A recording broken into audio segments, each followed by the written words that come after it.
වාගාව chemistry දැනුම 75ක් තියෙනවා. හැබැයි වට ලකුණු බිඳුවයි. මේ අවස්ථාවේ වාගේ මේ ප්‍රශ්න වර්ගයේ දුරවල නම් ඒක හදා ගන්න පුළුවන් ලේසිම ක්‍රමය තමයි. හැබැයි මේ වැරද්ද කරන්න එපා. ඔයා එක හුස්මට ওই ප්‍රශ්න ටික කරලා ඉවරලා අන්තිමට උත්තර චෙක් කරගන්න ඉන්න එපා. පුතේ මේ A-level paper එකේ වාගේ විශ්වවිද්‍යාලයේ සීනය බොඳ කරන ප්‍රශ්න වර්ගයක් තියෙනවා. ඒ ප්‍රශ්න වර්ගය තමයි ප්‍රශ්නාංක 31 ඉඳලා ප්‍රශ්නාංක 40 දක්වා ABCD ප්‍රශ්න. හරිද? ඔයා පොඩ්ඩක් ඔයා ලියපු papers පරීක්ෂා කරලා බලා ගන්න. ඔයා වැඩිපුරම ප්‍රශ්න වරද්දාගෙන තියෙන මේ ABCD ප්‍රශ්නයි. ABCD ප්‍රශ්න වරද්දා ගන්න හේතුවක් තියෙනවා. හේතුව තමයි ඔයා මේ ප්‍රශ්න වර්ගයේ තියෙන භයානකම හරියට වටහාගෙන නැහැ. අපි ABCD ප්‍රශ්න ගත්තාම ABCD ප්‍රශ්න වල ප්‍රකාශන 4ක් තියෙනවා. ඒ ප්‍රකාශන 4 එක ප්‍රකාශනයක් වැරදුනොත් ඔයාගේ ප්‍රශ්නේ වරදිනවා. ABCD ප්‍රශ්න 10ක් දෙනවනේ විභාගෙදී.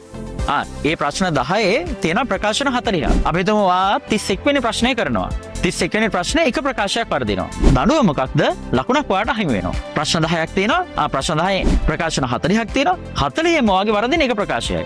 එක ප්‍රකාශයක් වැරදීමට ඔයාට දඬුවම ලකුණක්. ඔයා 32 වෙනි ප්‍රශ්නයට යනවා.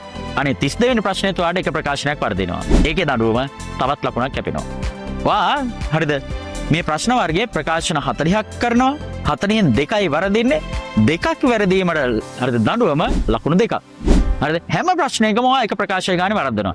එක ප්‍රකාශය ගානේ වරදිනකොට ඔයාට ප්‍රකාශන 40න් ඔයාට ප්‍රකාශන 10ක් වරදිනවා. ප්‍රකාශන වාගේ 30ක් හරියනවා. ඔයාට දඬුවම ප්‍රශ්න 10න් ඔයාගේ ප්‍රශ්න 10න් වැරදි. ඔයාට ලකුණු හම්බ වෙන්නේ බිඳුවයි. හරිද? ඔයා ප්‍රකාශන 40න් ඔයාගේ 10යි වරදින්නේ. හැබැයි 30ක් හරියනවා. වරදින්නේ 125යි 175ක් හරියනවා. වාගාව කෙමිස්ට්‍රි දැනුම 175ක් තියෙනවා. හැබැයි වට ලකුණු බිඳුවයි. ඒක තමයි මේ ප්‍රශ්න වර්ගයේ තියෙන ලොකුම භයානකම. මේ ප්‍රශ්න වර්ගය කරනකොට හැම ප්‍රකාශයක් පිළිබඳවම එක හා සමාන බරක් තියලා කියවන්න. හැම ප්‍රකාශයක්ම ඔයා නිදහසේ හරියට මේ ප්‍රකාශන කියවන්න. ඒ ප්‍රකාශන වල තියෙන කෙමිස්ට්‍රි හරියට හඳුනා ගන්න. ඒ ප්‍රකාශ හරිද වැරදිද කියලා නිවැරදිව හඳුනා ගැනීම කරන්න. මේ ප්‍රශ්න හදා ගන්න පුළුවන් ක්‍රමයක් තියෙනවා. ඔයාගේ මේ අවස්ථාවේ දැන් ඔයාට විභාගේ ගොඩක් කිට්ටුයිනේ.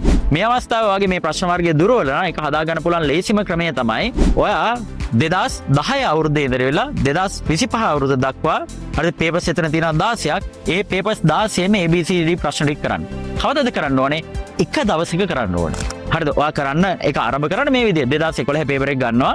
හරිද? ABCD ප්‍රශ්න 10ම කරනවා. 10 කරලා ඔයා හරි වැරදි එකේ උත්තර චෙක් කර ගන්නවා. වැරදුණු තැන ගාව නවතිනවා. නැවතිලා ඒ වැරද්ද නිවැරදි කර ගන්නවා. නිවැරදි කරගෙන ඔයා 2012 paper එකට යනවා. 2012 paper එකේ ප්‍රශ්න 10ම කරනවා. ඊළඟට හරි වැරදි චෙක් කර ගන්නවා.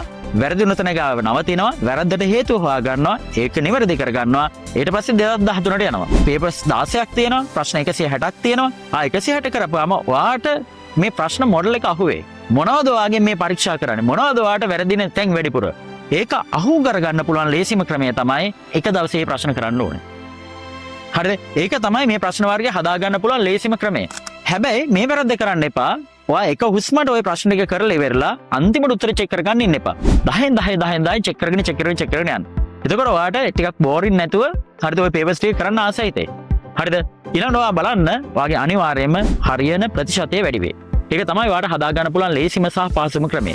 මම කියනවට කරලා බලන්න ඔයා අනිවාර්යයෙන්ම ඔකෙන් ගොඩ යනවා.